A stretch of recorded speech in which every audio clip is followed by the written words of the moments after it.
games in a row, everybody's panicking. Like, oh my God, the Cavs are ruined. Like, no, calm down. The Cavaliers are going to be okay. They started, they got off to a great start. Like, them and the Cubs, welcome to the Triangle. David Huffman, DJ Hopkins. We're running solo today. Nobody else is here, so it's just the two of us. So let's start with first Tony Romo. Oh no, NCAA title. So what do you think of the game? I actually missed a good portion of the game because, I missed the first half. I had to work. The game was a little sloppy. It wasn't exactly the most enjoyable game to watch. Heard that a lot. It was a lot of fouls, and I kind of feel like the ref should let them play a little bit more. Heard that a lot too. I just find it ironic how LeBron James and Dwayne Wade, more so LeBron than Wade, was complaining about officiating. And oh, come on. Yeah. But the people. referees didn't really let the guys play at all. They basically interfere with it. They basically interfere with the flow of the game. You never really got into where you had back and forth basketball. It was like a call basically every other possession. Mm-hmm. It just wasn't entertaining basketball to watch. Dan Dockage, he's a college basketball commentator. He was on Mike and Mike the other morning, and when I was listening to him, he was also a former coach. He coached at Bowling Green, long time ago. And in the second half, he's all it's literally a different game. The first half is they go with the flow, type this, that, and the third. And he said in the second half, he literally heard the officials say, "All right, you guys got to blow the whistle a lot more." So I'm like, what? So, all the big men on both teams were on foul trouble basically the entire game. And it really, I don't know, it killed the momentum of the game. Normally your game has momentum. You can kind of watch momentum swing. With all the calls, there was never really that momentum for either way. But one thing I don't like about the championship game is how they move it to a football stadium. I guess it's a money thing, but it's all I kind of feel like that. So, and the Final Four game is played there too. I don't think that's really. But in I don't understand. Every other game is played in a normal basketball stadium, and then the Final Four gets moved to that's sort of a new thing that's just kind of started. A football stadium, or because they had Jerry World, so they kind of just put it there just to bank on it, basically. When Jerry World first opened up, and then a couple years ago when it was in Indianapolis, they put it in Lucas Oil, and the house Peyton Manning built. Yeah, pretty much. Yeah, but I don't really have a problem with it putting it in a football stadium. Big problem with it. But it doesn't. The court is still the same. It's still the structures around it are all different, but the court doesn't change. It's still the same basic dynamic.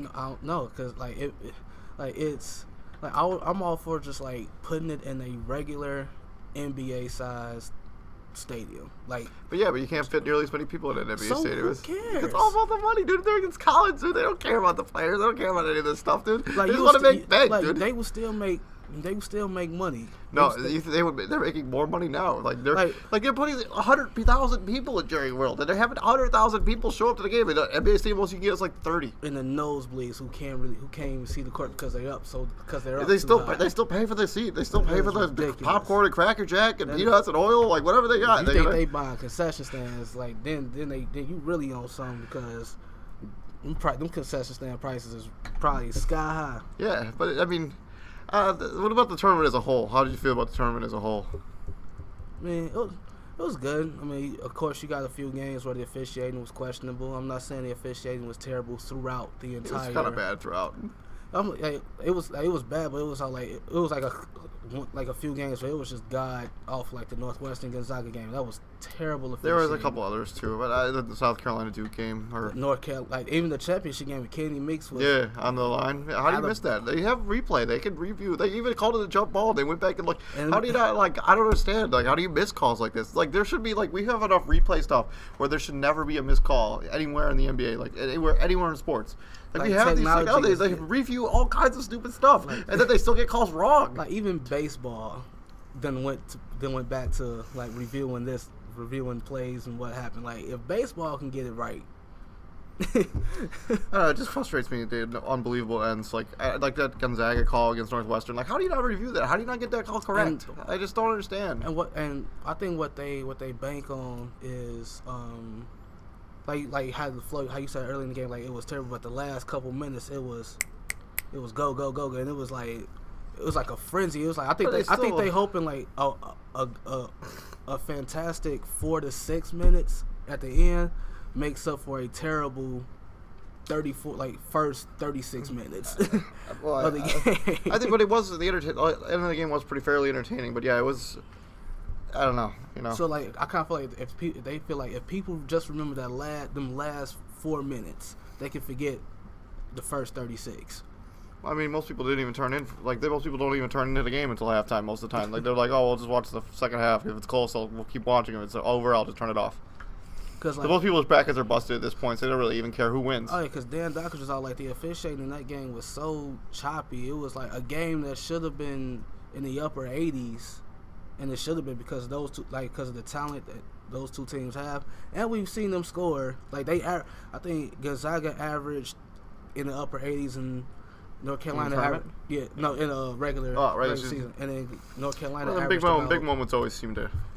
Always score less points. Even North Carolina averaged, and they played way tougher competition. They still averaged in the 80s during the regular season too. Yeah, I think I let the guys play a little bit. I think the foul trouble was just ridiculous. Everybody at Gonzaga, all their people were all in foul trouble. All foul Zach Collins, he fouled out early. That kid is good. Yeah, that kid is really good. He's only a sophomore, I think. Freshman, sophomore, whatever. That kid is real. I think if he decides to come out, which I don't. No, he shouldn't. He's too undeveloped. I think he should stay where he is. That kid is good. There was no reason for him. He fouled out with what? A lot. Yeah, the game was fairly early, but he caught a couple stupid offensive fouls that he really could have avoided. He really shouldn't have gotten those calls. If you know you have foul trouble, you know you're in the and foul. You should avoid all of those offensive fouls. It's just really dumb. And especially since you know the referees are calling everything super tight, you gotta have to modify your play a little bit. You can't be I can't take hard screens or set illegal screens all the time. This is gonna get called. They're blowing the whistle.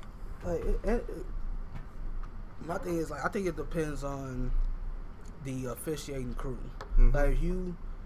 If the somebody described it as if the officials if they call the foul in the first, let's say 30 seconds to a minute or 2 minutes in the game, you could tell you should be able to tell right then and there if they call the fouls early. All right, it's gonna be that type of game today. You gotta watch yourself.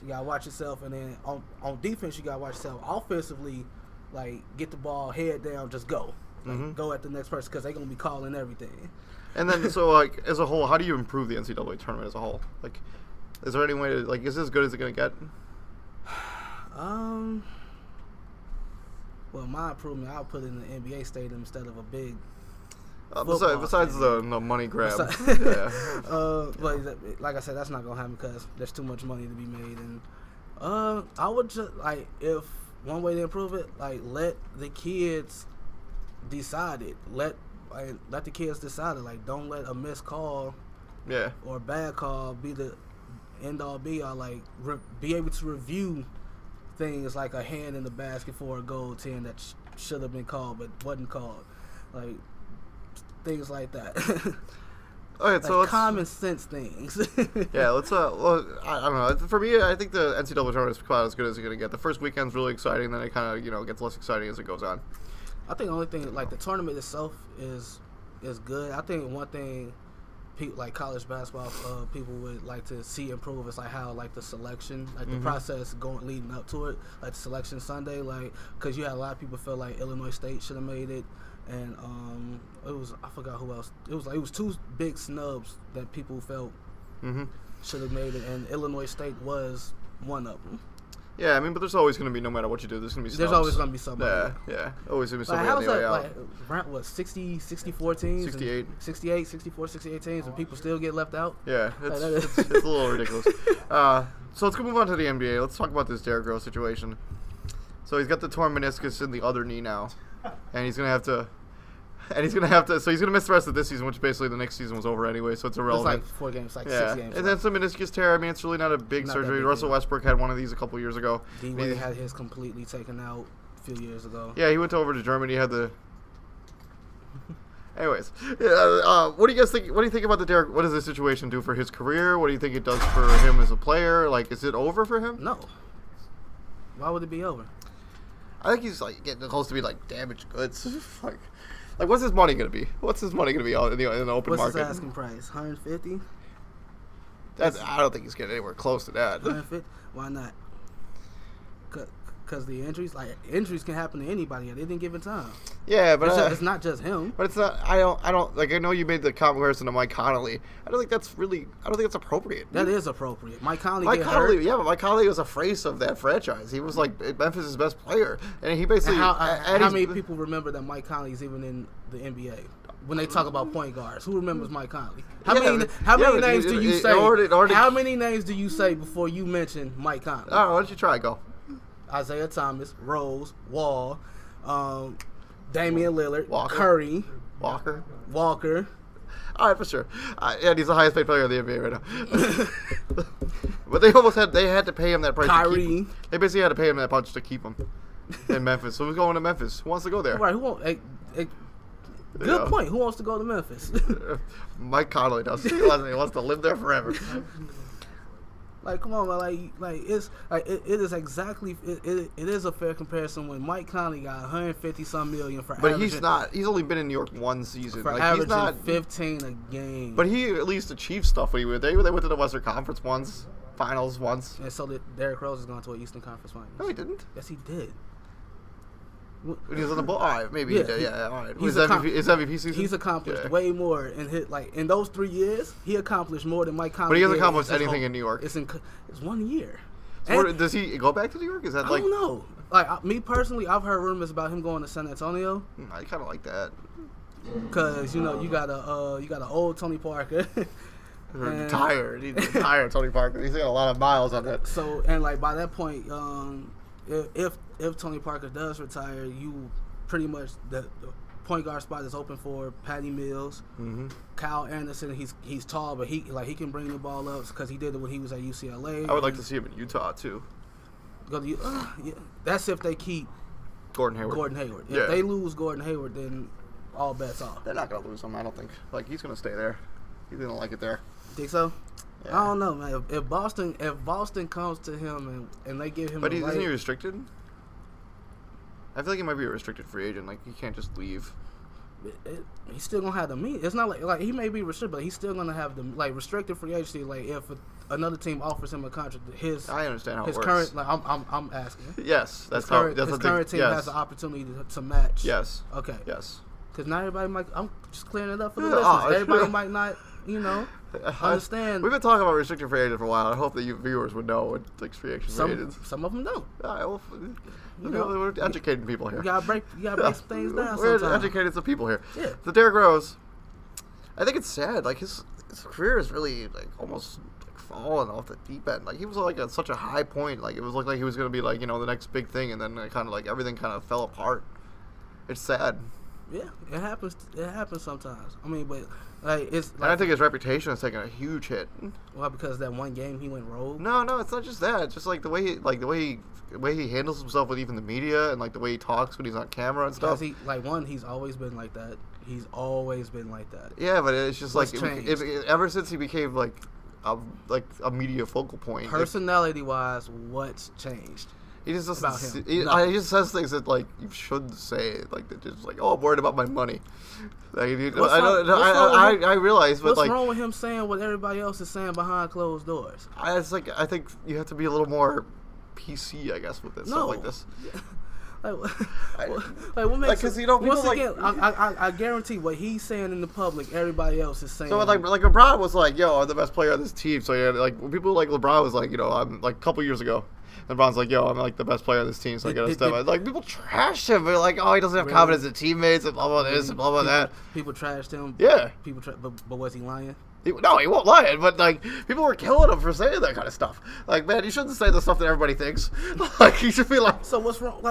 Me personally, I wish more NBA players was I wish more people were like a Draymond Green when it comes to personality, or Derrick Rose when it comes to saying what they want to say, when it comes to saying what's on their mind. Because a lot of players bottle that up. LeBron has been so image conscious since day one. And since his decision at least. And maybe since since 2010, he's been so image conscious because when he did that took his image was he's the bad guy, he's the villain, he's this, that, and the third. So it's So he's been image kind of like, and like quite frankly, he's at the point right now where he doesn't even care. Like he'll go on national TV. We need better team. Like we need more playmakers. He trashes a lot of people all the time like, now. We so top heavy. It's like he pretty much saying like my bench ain't good enough. Like we top. He ain't heavy. wrong. He ain't wrong. He ain't wrong, but like once again, like why would you say that? The team isn't good enough to beat Golden State. Why would you say that? Like, But back to Derrick Rose. Let's keep the focus on Derrick Rose here. Let's not talk about LeBron all the time. So you're like Derrick Rose, you know. No, he's not done. I don't think he's going to get even close to the money that he's seeking I at bet the he do. open at the free agency. I bet he do. If If he don't get 150, he gonna get at least 120. Okay, well, yeah, but that's a huge difference from 150. I mean, like over four seasons. It's still over 100. Yeah, I mean, but that's like the new norm now. Okay, It's then. still not a max deal. He wants the max. He ain't getting the max. So you think he gets a max deal? Who do you think is going to get more money this summer? Otto Porter Jr. or Derrick Rose? Derrick Rose. I think it's going to be Otto Porter Jr. From who? Wizards. And that's the only way he gonna make more money than Derrick You watch. Rose. You watch. He's going to get a max deal. Whatever it is, he's going to get it. Otto Porter. That's the only way. That's the only way Otto Porter gonna get more money than Derrick Rose. Yeah, The same Otto Porter who was caught asleep when they played the Bulls, and he just kept looking. But he's been much better this season. All right, let's not trash him for stuff he did last year. Like, come on, leave him alone. Otto Porter's a good player. Otto Porter gonna go to sleep on you. He's a. I want Blake Griffin. Blake Griffin or Derrick Rose. Might go with Blake because you can't. That's 6'10". Chris Paul. CP3. No problem. I think that one's close. No shame in that. Serge Ibaka. What are we talking about? God, no. Derrick Rose. Kyle Lowry. Derrick. I think Kyle Lowry gets paid If he more stays money. in Toronto, I think which he's gotten. I don't see why. Gordon Hayward. Now he will. Yeah, he will. Because either Boston's gonna. You don't overpay for a player like Gordon Hayward. Yeah, especially to what he's turned into. Who's another free agent that we can talk about? Like, who else? Like, I can't think of anybody else right now. But yeah. All right, let's move on to the NBA playoffs. So the Bulls, Heat, Pacers all fighting for 7, 8, 9. 6, 7, 8. No, 6 is the Bucks. There's Bucks are 6. Yeah, safe? the Bulls are 7. The Pacers are 8. The Heat are 9. A game back of Chicago. And Chicago has the tiebreakers over both Pacers and the Heat. And they got 4 games left. They have the easiest schedule by far. They got 2 games against Brooklyn.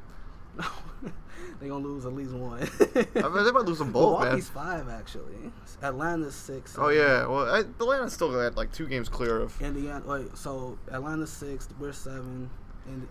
Atlanta's 6, we're 7. Indiana's 8, and Miami's 9. Yeah, but there's only like 2 games to separate those 7, 8, 9. And yeah. So who gets in? Well, if you had to look at it on paper, like the last little month, Chicago, Indiana, especially Miami, we got 3 of the quote unquote hottest teams right now. Indiana's been losing a lot of games. That's why they're in this pickle in the first place. Wait, who? Indiana. Yeah. they should be like way clear of this, but their schedule's been brutal. And Miami just got out of nowhere, just got hot. Like, I don't even know how that happens with the roster that they have. Man, Eric Spoelstra, if he finds a way to make the playoffs with this roster, he should win Coach of the Year. I ain't gonna go that far. I think he really did. I think he did. He had waiters who all of a sudden decides like he's gonna be like remember how to play basketball.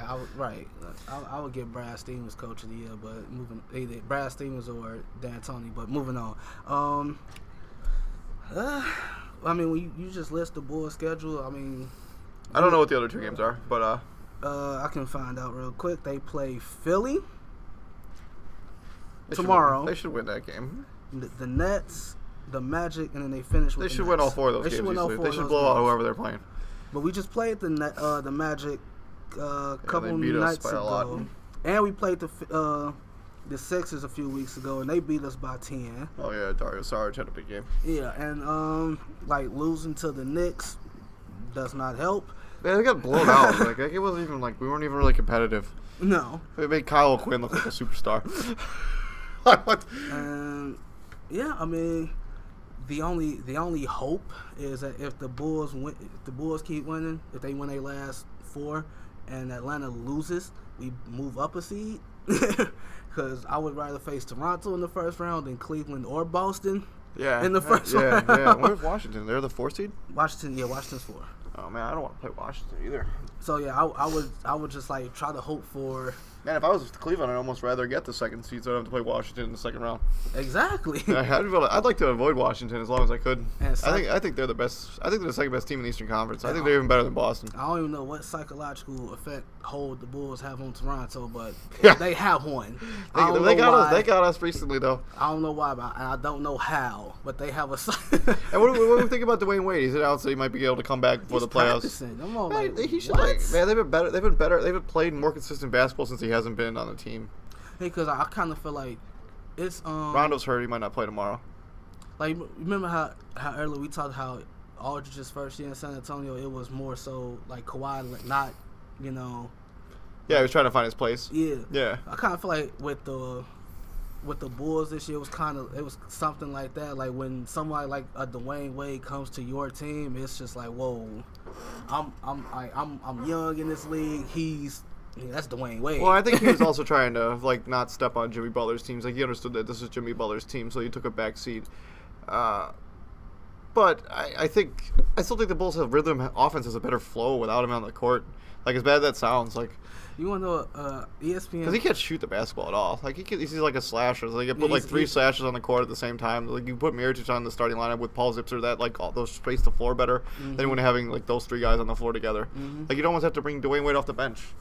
Have him be a bench player. They pulled up a interesting stat about Jimmy Butler. I know how you feel about him, but dude is turning himself into something special. I know He takes a billion shots a game. He's gonna take a billion shots a game. You're gonna score a lot of points. It was the game against the Hawks. There's nobody else offensively on that team that can do anything really. It was a game on their own. Create their own shot. Nobody.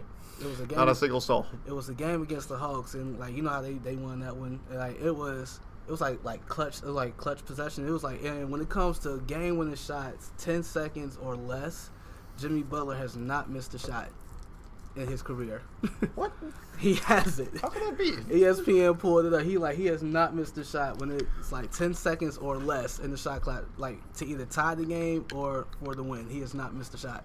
I don't think that's. He's like I don't think 4 for 4. that can't be accurate. He's like 4 for 4. So we'll pick the 2 teams that make it. But because like schedule wise, you have to say Chicago, but I'm not gonna. I'll take the Bulls and Indiana. I think they're the best 2 teams, and I don't think Miami's. They have no business making the playoffs, anyways.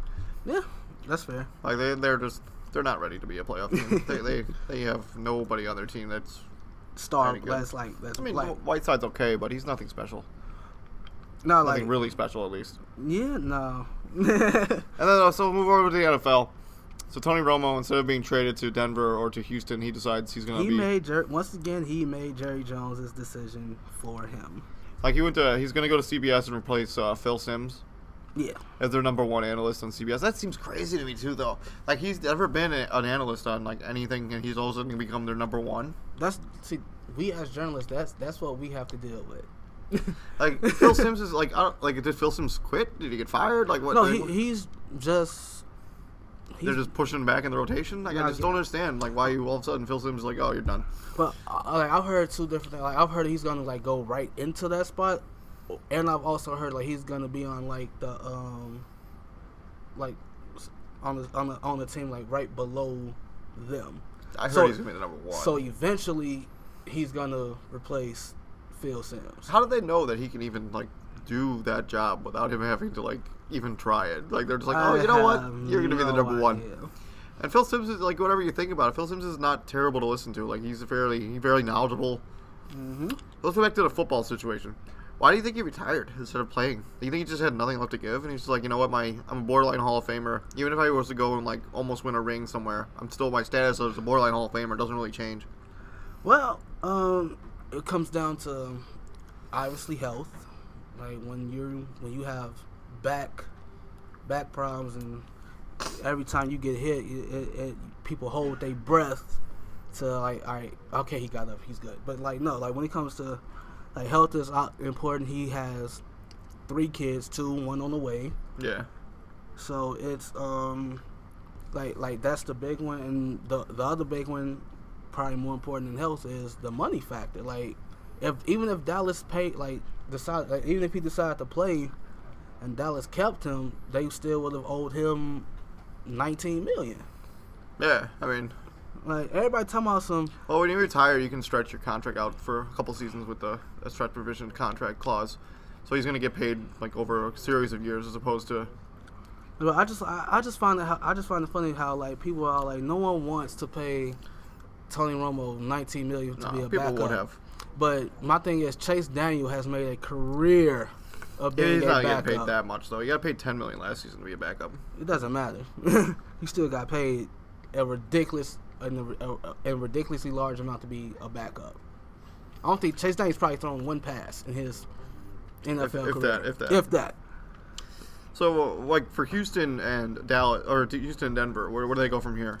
Well, Denver's probably going to stick with what they got. With what they got with Trevor Siemian. And then, I can see Denver ending up with Colin Kaepernick on their team. Hopefully, and but I think it's an interesting dynamic. We don't really know what's going to happen with that. And if you're Houston, there is no way I'm having faith Tom Savage. in Tom Savage. Now, Bill O'Brien likes him. Mo power. They drafted him early, like a couple seasons ago. They thought he was going to be like the next man. And like more power to him. Tom Savage likes him, but if you're Houston, like you have to. I think you got Jay Cutler or Colin Kaepernick. Like, you got to bring that in, like. Because you have a team that's built to win now. Like your defense is big time. You have offensive weapons all over the place. Like you should really try to win now. Yeah. And I don't know. You know, unless you see a QB in the draft this year that you. But they have to be ready now. That can't be somebody that like a project for a few years down the road. Now, like they got to be ready to go. In that situation, well, in any situation, with whoever they bring in, Tom Savage is at the advantage because he's been under Bill O'Brien for what 2-3 years now. 3 seasons now. So the system's 2. Yeah. This will be 3. This will be 3. Yeah. So like the system is still the same. So Tom Savage knows the system in and out, whereas someone they bring in got to learn that. So like Denver's probably gonna stick with Siemian. I think so too. Probably, and pray to God Paxton Lynch just comes along. I heard they're not super high on him after they drafted him. And I don't know. If you're Houston, you start with Tom Savage, but don't be opposed. I don't see them sticking with whoever that like 2-3 quarterbacks is on their depth chart. Like, I totally agree with you. So yeah, we wish Tony Romo good luck. Like maybe his broadcasting career will really be something special. It won't be ups and downs like his NFL career. So real quick, let's just talk about this Marshawn Lynch situation. I just hope Tony Romo is not Chris Collinsworth. Oh, that would be fun. All right, so by Marshawn Lynch, meeting with the Raiders. Mm-hmm. Like, do we think this is like they lost Latavius Murray, and so they're getting somebody to run the ball? Marshawn Lynch? Maybe. What do you think happens? Yes or no? No. No, I think it does happen. I think they find a way to lure him out, and like they don't have to be like, hey, you don't have to practice, just show up to games. Like we don't care what you do, like in the week. Just show up on Sundays, run the ball every 15 times a game, and then you can go on your way. Because they got other guys. It's kind of hard to say, yeah, we're going to sign Marshawn Lynch when he's under contract with Seattle right now, so they have to release him or trade him. That, and you also have an Adrian Peterson out there still waiting. So you think that Adrian Peterson domino has to fall before Marshawn Lynch? Anything happens with it? I don't disagree. Definitely. I mean, well, let's look at Adrian Peterson's choices first of all. He's not going back to Minnesota. He's probably not going to New England. Maybe, because they didn't re-sign Blunt. So you got New England, you got the Giants, and Oakland. Mm-hmm. That would be my top 3 for AP.